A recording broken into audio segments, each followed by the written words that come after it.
Ini benar-benar merupakan konstruksi rumah yang berbeda. Saudara-saudara liar membangun rumah berbentuk kubus air di alam liar, sepenuhnya menggunakan bambu. Di dalam rumah seluas 80 meter persegi tidak hanya mencakup satu kamar tidur dan satu ruang tamu, tetapi juga menerapkan desain air terjun di sudut rumah, dan di pintu masuk dibuat sumur sedalam 10 meter, dengan sistem pengisian dan penggantian air otomatis untuk kebebasan berenang dengan air bersih.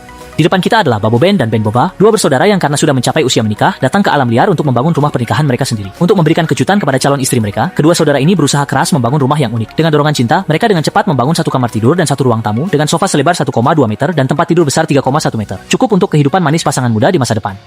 Meskipun kadang-kadang saudara-saudara ini tampak tidak dapat diandalkan, keterampilan ukiran mereka tidak diragukan lagi. Dalam waktu singkat, mereka menghias rumah dengan sempurna. Karena awalnya mereka mengerjakan fasilitas dalam rumah, selanjutnya mereka mulai membangun kerangka rumah yang membutuhkan tongkat kecil yang jatuh dari langit. Sebagai ahli bertahan hidup di alam liar yang berpengalaman, mereka sangat memahami lokasi jatuhnya barang-barang yang dijatuhkan dari udara. Menanamkan tongkat kecil ke dalam tanah dan memadatkannya setelah memasukkan 69 tiang, hanya perlu menyambungkan balok melintang, maka sampailah pada tahap memindahkan dan menyambung oleh kedua saudara itu.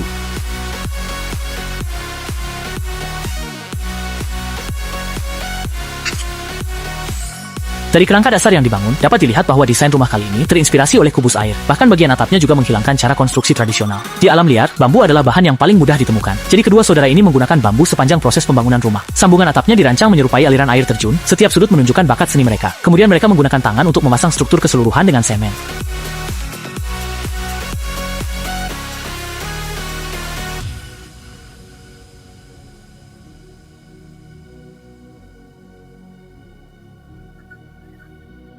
Setelah beberapa waktu, rumah sudah sepenuhnya terbungkus semen. Karena kedua saudara ini tumbuh dikelilingi oleh bakat seni sejak kecil, pemahaman mereka tentang seni bisa dibilang sangat berantakan. Karena rumah kurang memiliki dimensi, mereka menggunakan sebatang bambu untuk menciptakan garis tekstur yang berlekuk. Untuk lebih memvisualisasikannya, mereka menggunakan cat yang jatuh dari langit untuk mengisi. Pada saat ini, tidak mengherankan jika ada lagi barang yang jatuh dari langit, dan kali ini yang jatuh tepat adalah kisi-kisi di lantai 2. Seperti ingin tidur, lalu ada yang mengirimkan bantal. Setelah langkah-langkah keamanan di lantai 2 selesai dipasang, yang tersisa hanyalah beberapa dekorasi. Para penonton setia yang sering melihat saudara-saudara ini membangun pasti tahu, mereka suka menggunakan rumput untuk mendekorasi rumah. Jadi kali ini juga menggunakan rumput untuk menghias.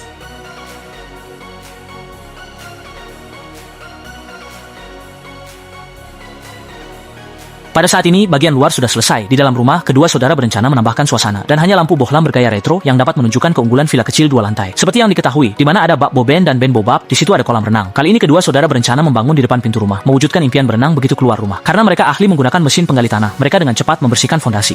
Namun kali ini pembangunan berbeda dari sebelumnya. Dalam episode ini, Bak Bobo menggali sumur sedalam 10 meter dengan tangan kosong, sementara Ben Boba bertanggung jawab mengumpulkan sumber air yang terbuang. Keduanya memiliki pemahaman yang baik dan bekerja sama dengan harmonis, sehingga pekerjaan cepat selesai. Selanjutnya, mereka menggunakan tanah lokal untuk membangun sekeliling dengan semen. Dalam bidang mengoles semen dengan tangan kosong, kedua bersaudara ini sudah menjadi yang terbaik di industri. Sambil menunggu celah saat Boba memindahkan semen, Bapak Ben sudah menyelesaikan pengecatan. Dan langkah terakhir yang tersisa adalah pengisian warna. Seperti yang diduga, kali ini catnya juga jatuh dari langit sebagai kiriman udara.